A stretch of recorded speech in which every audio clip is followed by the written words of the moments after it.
Dulu, kita sering dengar kalau langit itu batasnya. Tapi sekarang, zaman sudah berubah, ya kan?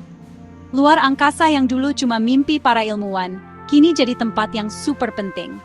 Bukan cuma buat lihat bintang atau planet, tapi juga buat kehidupan kita sehari-hari di bumi. Coba deh pikirin, kita bisa pesan ojek online pakai GPS, video call sama keluarga di luar kota, atau nonton siaran langsung pertandingan bola. Semuanya itu berkat satelit yang mengorbit di atas kepala kita. Luar angkasa sudah jadi bagian dari hidup kita, membuatnya jadi sangat berharga dan strategis.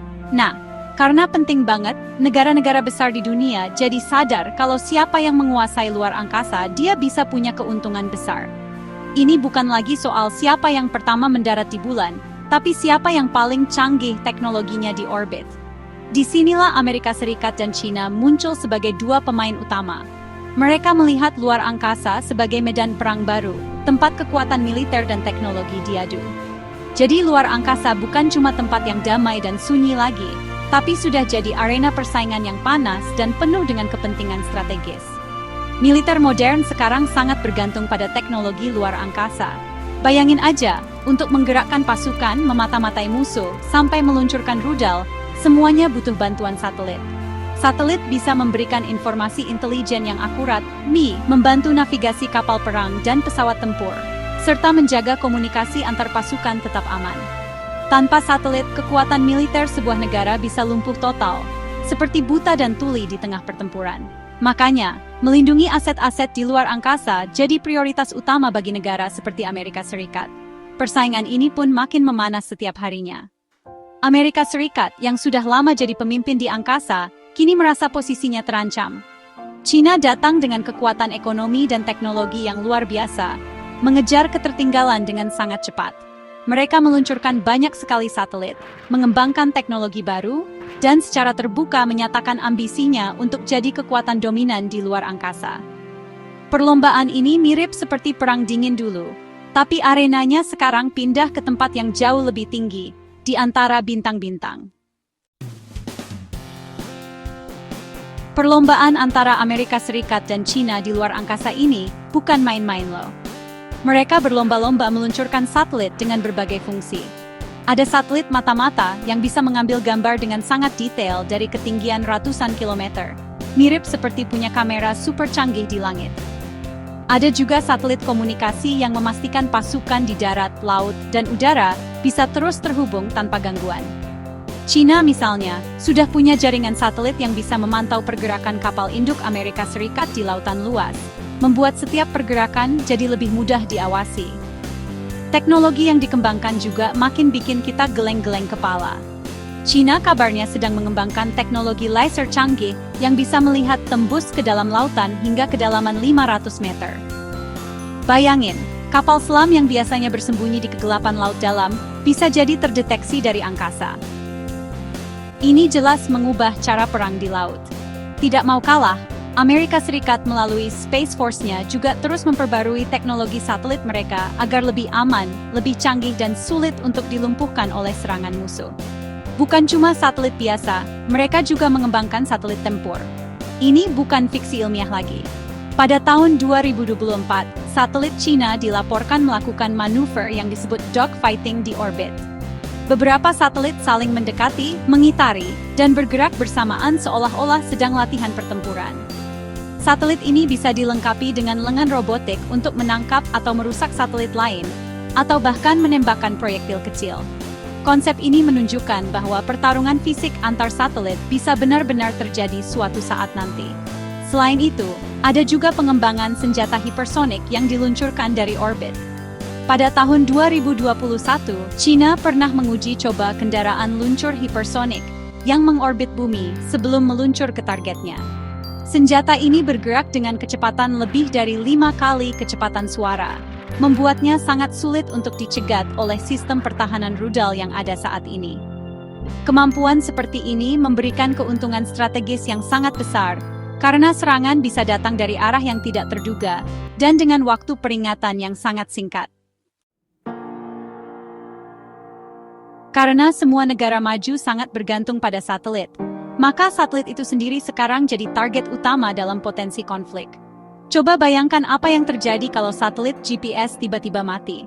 Bukan cuma kita yang nyasar di jalan, tapi rudal pintar, pesawat tempur, dan kapal perang juga akan kehilangan arah. Inilah yang membuat pengembangan senjata anti-satelit atau ASAT menjadi sangat menakutkan. China dan Rusia sudah menunjukkan bahwa mereka punya rudal yang bisa ditembakkan dari darat untuk menghancurkan satelit di orbit. Serangan tidak harus selalu dengan rudal yang meledak. Ada cara lain yang lebih halus tapi sama merusaknya. Misalnya, menggunakan laser berkekuatan tinggi dari darat untuk menyilaukan atau merusak sensor optik pada satelit mata-mata.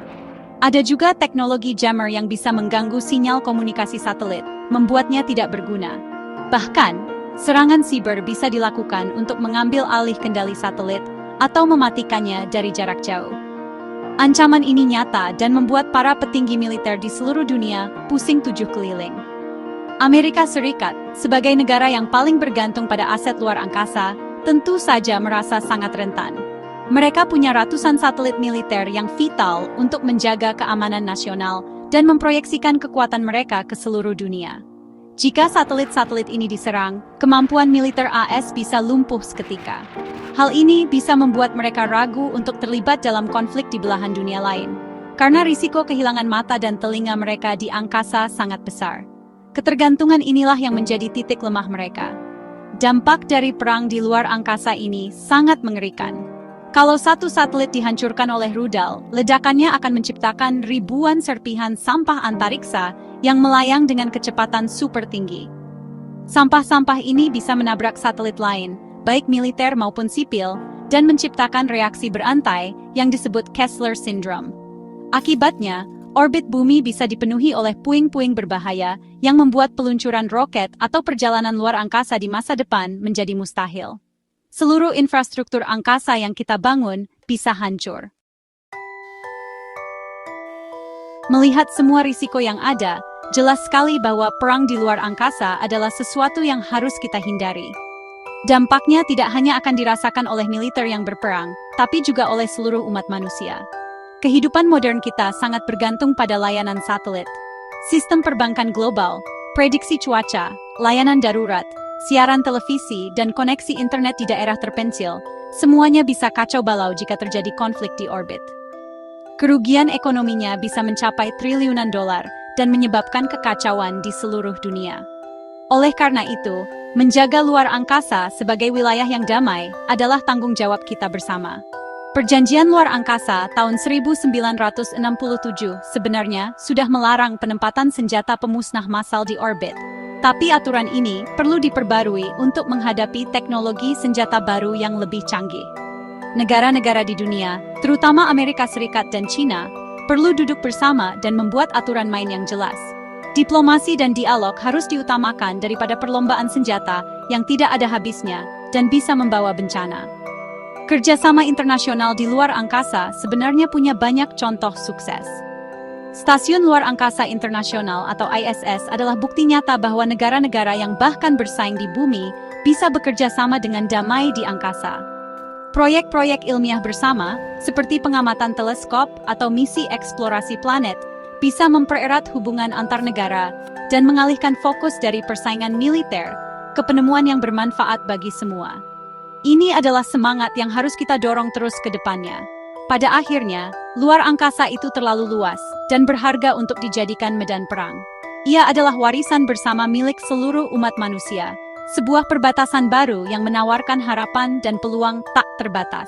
Daripada saling mengancam dengan senjata canggih di atas sana, alangkah lebih baik jika kita bekerja sama untuk menjelajahi misteri alam semesta, mencari jawaban atas pertanyaan besar tentang kehidupan, dan menggunakan teknologi luar angkasa untuk mengatasi masalah di bumi, seperti perubahan iklim atau kemiskinan.